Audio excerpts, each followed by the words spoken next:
Бисмиллахир-рахманир-рахим. Алхамдулиллах, вассалату вассаламу аля расулиллах, амма ба'д. Біз пайғамбарымыздың тәлімінен білеміз, күнә жасамайтын адам жоқ. Және солардың ішіндегі ең жақсысы тәубешілі дейміз. Бірақ сол тәубеге алып баратын жол күнәнің жамандығын білу емес пе біріншісі. Онда сол күнәнің адам өміріне, әсеріне қатысты бір тоқталып кетсек екен, аз ғана. Мына дүниедегі және арғы дүниедегі әсерлері. Күнә, пайғамбарымыз саллаллаху алейхи вассаламның хадисіне қарай өте ауыр екен. Пайғамбарымыз былай теңейді: егер бір адам күнә жасаса, кішкентай ғана күнә, үлкен де емес, ауыр да емес, өте кішкентай күнә, сол күнә жасап, соған тәубе етпесе, Алла тағала сол кісінің жүрегіне бір дақ түсіреді екен. Айнаның бетіне қолыңызды қойып көргеніңіз бар ма? Қолыңызды қойсаңыз, бір ғана қойсаңыз, қатты әсер етпейді. Қолыңыз таза болғандықтан айнада кішігірім бір із қалады. Бірақ ол айнаның мүлде үлкен нәрсеге қатты әсер ете қоймайды, ол көрінбейді. Бірақ енді ойлаңыз, сіз сол дақты қайта-қайта баса беріңізші қолыңызды, не болады? Пайғамбарымыз да дәл осылай айтады: адамға, күнәні жеңіл деп білген адамға Алла тағала жүрегіне дақ салады. Сол дақ көбейе бергеннен мыс қазанның қара күйесіндей қап-қара болады дейді. Ол қазанның мыс екенін де көрсетпей қояды ғой. Қап-қара, қалың қара күйе болады. Бірақ сол қара күйе болған кезде ол кісі адалды да, арамды да ажырата алмай қалады дейді. Күнәнің зардабы, ауырлығы сонша, бауырлар. Адам арам мен адалды, сауап пенен күнәні бірдей сезінетін болып қалады екен. Оған көп мысал ғой өмірде. Өздеріңіз қараңыздаршы. Мына көшеде ішіп домалап жатқан адамға қараңыз. Сол кісі солай жаратылды ма? Анасынан солай туды ма? Жоқ. Көпшілігі ондай емес. Көпшілігі ата-анасы бар, жақсы жанұяда туды. Арақ ішпе дейтін ата-анасы. Бірақ сол адам, мысалы, алғашқы ішетін кезін ойлаңызшы. Бірінші арақтың дәмін татты. Жұрттың көзін шешеді ме? Жоқ. Жасырады. Жасырады. Бір ұстаздан сұрапты: күнәні қалай суреттеп бересіз десе, әлгі кісі айтыпты: күнәні қарапайым тілмен айтсақ, күнә дегеніміз жұрттың алдында жасауға ұялатын нәрсең депті. Алла тағала да адамның жүрегіне сондай бір сезім береді. Егер таза жүрек болса, ол жүрек күнә жасауға адамның дәті бармайды екен. Сол адам, мысалы, алғашқы арақтың дәмін жұрттың көзінше емес, жасырын дәмін татты. Біртіндеп үйреніп, қашқалақтап жүрді. Кейіншелік ішетін кездерінде жанына бір-екі адамды қосып қана не қылып, жалғыз өзі отырмайтын болды.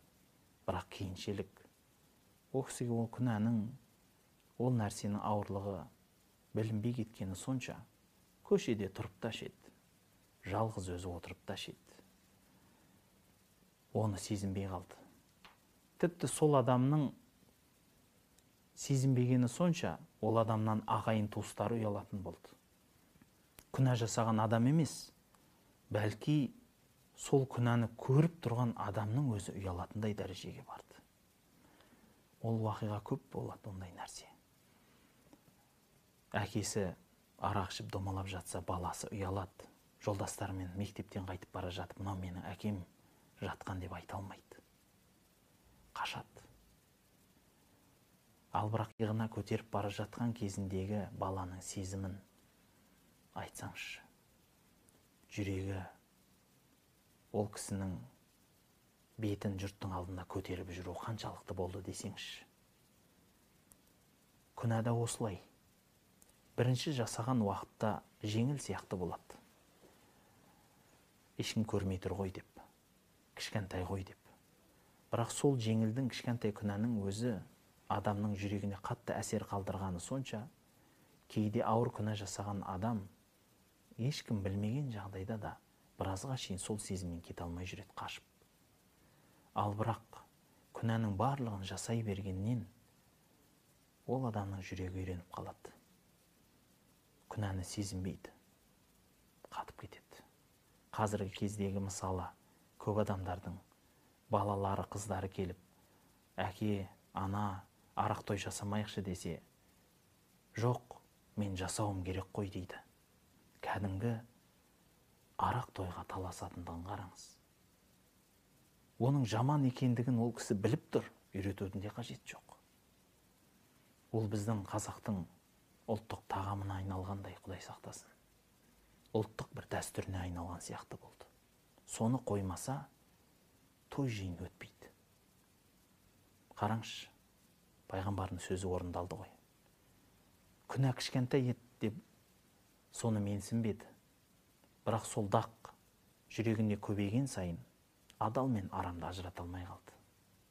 Бұл ас адал ма, бұл ас арам ба? Жүрегінде бір кішкентайда бір қынжылу, қысылу деген сезім қалмайды. Міне, бұл дүниедегі зардабы. Ал арғы дүниеде ол кісінің күнәсінің ауырлығын қараңыз. Пайғамбарымыз саллаллаху алейхи вассалам былай деп мысал келтіреді. Күнәні кішкентай деп білме, сауапты үлкен деп білме дейді.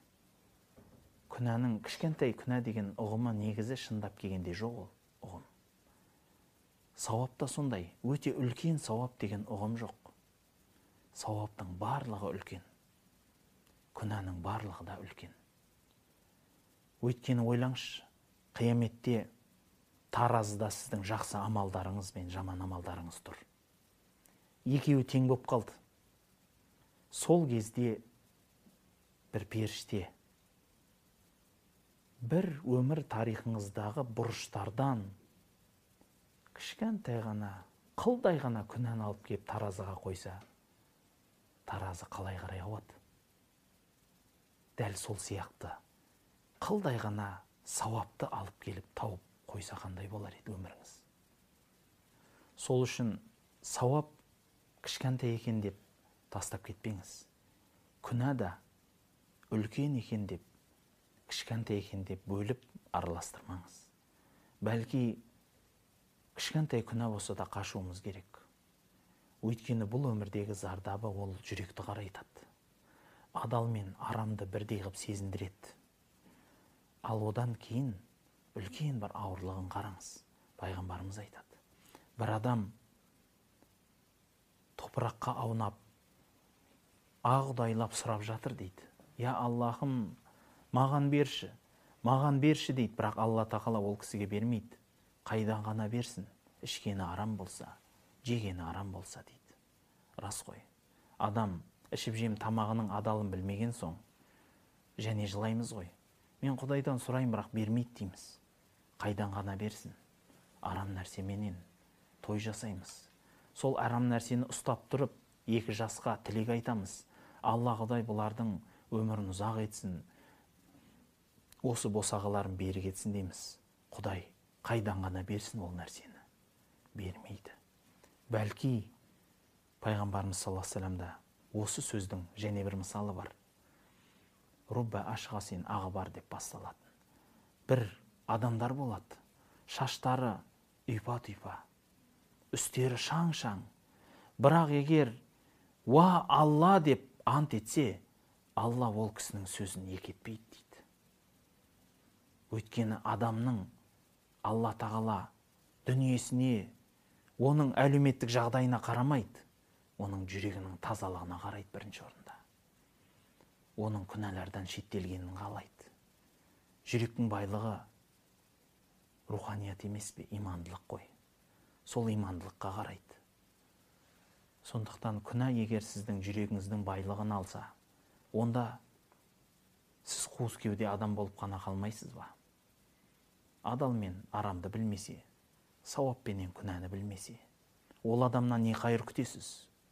Ол адам бір қоғамға келіп кірпіш бола алар ма екен? Қандай кірпіш болады ол кірпіш? Мысалы, сіз бір үй соқтыңыз. Үйге кірпіш таңдайсыз.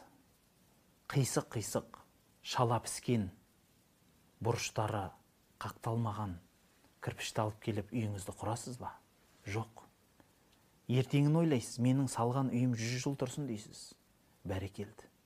Бірақ мына өміріңіз 80 жылдық қысқа өмір болса, алдыңызда мәңгілік қиямет күтуде. Мәңгілік жәннат болады, не мәңгілік тозақ болады. Онда сол мәңгілікке осы 80 жылдық нәрсемен дайындықпен барайын деп тұрсыз. Сол жете ме? Жетпейді әлбетте. Бірақ шама келгенше әрекет қой. Сол үшін бауырлар, күнәнің зардабы қысқа айтқанда екі дүниелік ауырлықпен келеді. Жүрегіңізді қарайтып, дұғаңызды қабыл етуін азайтады. Және осы дүниедегі көптеген адамдық қасиеттен айырылдырды. Әйтеуір қоғамда бір қара болып жүруді ғана нәсіп еткіздіреді. Құдай содан сақтасын.